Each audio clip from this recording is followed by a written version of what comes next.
सदैव अपने इष्ट के समीप रहना, उपासना, समीप रहना भाव से, तन से। हमारा तन उनकी सेवा में, मन उनके भाव में, वाणी उनके नाम गुण कीर्तन गायन में, श्रवणेन्द्रिय उनके श्रवण गुणों का करना, नाम कीर्तन का करना, नाम जप का श्रवण करना, साक्षात भगवत स्वरूप हो जाता है। जो है वही प्रकाशित हो जाता है। ये भटकना इसी जन्म में सुधर सकता है, पशु पक्षी आदि योनियों में नहीं। इसलिए सावधान होकर के एक एक क्षण, एक एक श्वास, एक एक वृत्ति राधा नाम में लगा दो, खुद परिणाम देख लोगे। श्री कृष्ण चंद्रजू को कोई अपनी तपस्या के द्वारा यज्ञ, दान, वेदाध्ययन, तीर्थ स्नान आदि के द्वारा कभी वशीभूत नहीं कर सकता। और निश्चित किया हुआ मूल्य राधा नाम है।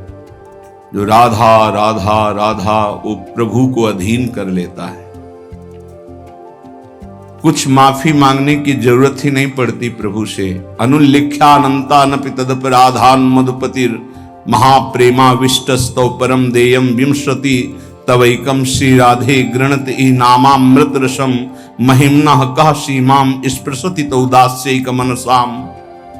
जो राधा राधा राधा ऐसा उच्चारण करते हैं, प्रभु उनके अनंत अपराधों का लेखा जोखा ही नहीं करते। श्री जी के नाम की ऐसी महिमा है। फिर जो श्री जी के चरण दास्ता में अपने जीवन को लगा दिए, उनको क्या मिलता होगा? किसी की सामर्थ्य नहीं कि कोई इसका वर्णन कर सके कि जिस कृपा सिंधु की एक कृपा कोर से दुरंत राक्षस भाव को प्राप्त भी परम पद के अधिकारी हुए, वही कृपा समुद्र का सार रूप हमारी लाडली जू, उनकी कृपा को कौन जान सकता है?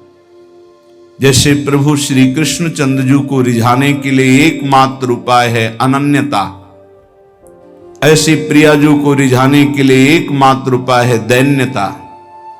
श्री जी के हो के अत्यंत दैन्य हो जाओ तो अवगुण करे समुद्र सम, गणत नापनो जानी।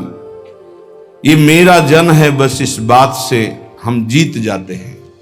श्री जी के चरणारविंद में अपनापन हुआ कि हम जीत गए। अवगुण करे समुद्र सम, समुद्र के समान यदि अपराध बन जाए तो मेरी लाडली जो मानती ही नहीं कि अपराध हुआ है। पर ये अनन्यता, ये दैन्यता बिना रसिक महापुरुषों का सेवन किए नहीं आ सकती, और बिना वृंदावन के रसिक जनों का संग नहीं मिल सकता। वृंदावन की कृपा के बिना विशुद्ध प्रिया प्रीतम के अनुराग में जिनका मन लगा हुआ है, ऐसे रसिकों का संग नहीं मिल सकता। वो मिलेगा तो वृंदावन की कृपा से। कभी भी कहीं भी किसी को भी यदि ये सौभाग्य मिला तो पहले वृंदावन की कृपा हुई, तब ये सौभाग्य मिला। श्रीपाद प्रबोधानंद जी महाराज कह रहे हैं, गाढ़ा शक्तिमता मपीह विशेष स्वत्यंत निर्वेदतो दृक्पाते प्रसहिष्णुतातिशयिनां योगे समुद्योगिनां ब्रह्मानंदरसैकलीन मनसां गोविंद पादाम्बुज द्वन्द्वाविष्टधियां च मोहनमिदं वृंदावनम स्वैर्गुणैः। बड़ी महिमा की बात कह रहे हैं श्रीपाद प्रबोधानंद जी महाराज। स्वैर्गुणैः मोहनोपि, अपने प्रभाव से तुम्हारे मन और चित्त को मोहित करके प्रियालाल के चरणों में समर्पित कर देगा। ये वृंदावन का प्रभाव है। जब अपने को सबसे दीन समझा जाए, नाम जापक अपने को सबसे दीन समझे, मैं सबसे नीच, ओ ऐसा आप सत्य मानिएगा जो नाम जापक हैं वो कोई बनावटी नहीं कि वो बनावटी बोलते मैं अधम हूं, मैं दीन हूं, मैं नीच हूं, ऐसी बात नहीं। अनुभव होता है प्रभु की कृपा कहां और कहां मैं नीच, ऐसा दोनों का तारतम्य अनुभव होता है। अहंकार के कारण आपको अनुभव में नहीं आ सकता, लेकिन जब अहंकार रहित होगे तो दिखाई देगा कहां प्रभु की अपार कृपा और कहां अपनी अधमता, दोनों का। देखो स्वामी जी महाराज श्री ललिता जी के अवतार हैं, श्री स्वामी हरिदास जी, और अपने सिद्धांत पद में कह रहे हैं मोसो ना बिगारन को और तोसो ना संवारन को, तो ही मोही पड़ी होड़। अब विचार करो, हरिवंश महाप्रभु हित सजनी के अवतार हैं, वो कह रहे हैं क्वाहम तुच्छा परम अधमा प्राण हो गर कर्मा। कहा मैं तुच्छ अधम अपराध करने वाला हूं, कहा ये नाम, ये राधा नाम तो सिर्फ वृंदावन की महिमा जो मेरे हृदय में स्फुरित हो रहा है। क्या है ये? कोई साधक है, कोई संत है? ये तो साक्षात भगवान आचार्य रूप में अवतरित होते हैं। ये तो जब जब होए धर्म के हान, सेवक जी महाराज हरिवंश महाप्रभु के लिए लिखते हैं, जब जब होए धर्म के हान तब तब तनु धरि प्रगटत आन, जान और दूजो नहीं।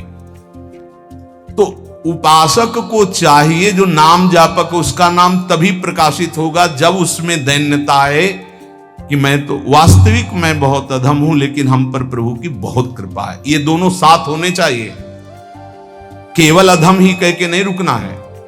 देखो हनुमान जी महाराज परम ज्ञानी महाभागवत, असमय अधम सखा सुनु, रुक नहीं गए, पर मोहू पर रघुवीर, देखो मेरे ऊपर कितनी कृपा, यद्यपि मैं अधम हूं, ये बात ध्यान देनी।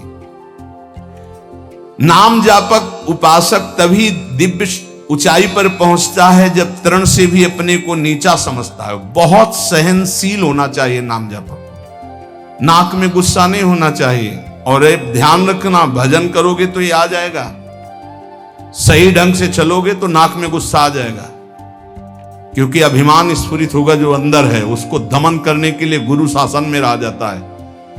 त्रिभुवन में कोई दूसरा नहीं है जो भजन का अभिमान नष्ट कर सके, केवल गुरु नष्ट करते हैं। एकमात्र अहंकार पर अगर हथौड़ा कोई मार सकता है ज्ञान का, तो केवल गुरुदेव है, दूसरा तो ऐसे ही बोलेगा, लेकिन वो सीधा प्रहार उसी अहंकार पर। बहुत सहनशील उपासक को गुरुदेव की कृपा बना देती है। इसलिए एक प्रश्न हुआ था कि हम अव्यक्त रूप से गुरु मान लेते हैं तो हमें क्या भगवत प्राप्ति नहीं होगी? देखो अव्यक्त तुम्हें चपत लगाने नहीं आएगा, ध्यान देना। अव्यक्त तुम्हें ऐसा नहीं कि खड़े रहो, यहां यही खड़े रहो जब तक लौट के नाम है, यही खड़े रहो, चलो ऐसा करो। ये हमको प्रगट गुरु चाहिए, क्योंकि प्रगट में फंसे हैं। वो हमको दुलार भी करें, हमें डांट भी सके, हमें चपत भी लगा सके, तभी हम सुधरेंगे। मान लो हम अव्यक्त गुरु मान लेते हैं तो जो मन आया सो कर रहे हैं, वो समझा। अव्यक्त गुरु तुमको कौन ऐसा है जिसको उपदेश नहीं कर रहे? आप बुरा करने चलते हो, अव्यक्त गुरु अंदर रोकते, मान पाते हो आप? एक त्रिभुवन में गुरुदेव के सिवा कोई ऐसा नहीं है जो निर्विकार और निरहंकार कर सके। ये हम खुली बात कहते हैं। भगवान भी हमारे हृदय में बैठे रहे, निर्विकार नहीं किए। जन्म जन्मांतर से हमारे साथ हैं, कभी निर्विकार नहीं किए, कभी निरहंकार नहीं किए। वही हृदयस्थ भगवान अव्यक्त जब व्यक्त रूप गुरु रूप धारण किए तो पक्का सुधार हो गया, पक्का माया से मुक्त करने का मार्ग दिखा दिया। नहीं तो हाथ उठा कहते चाहे सर के बल खड़ा होकर तप करे, अहंकार पे कोई फर्क नहीं पड़ता। 10-10 हजार वर्ष तक खड़े रहे, जटाओं में घोंसले बन गए, चिड़िया बैठी, तुम कितने साल जियोगे? सारा अहंकार मिट्टी में, सब ज्ञान है तो क्या हुआ? केवल जल पी के रहे तो क्या हुआ? कितने ऐसे पशु पक्षी जल आहार करते हैं, उनको भगवत प्राप्ति हो गई। हर अहंकार की धज्जियां गुरुदेव उड़ाते हैं, और जब गुरुदेव का ऊपर वरद हस्त नहीं रहता तो सिद्धता का नाटक शुरू हो जाता है।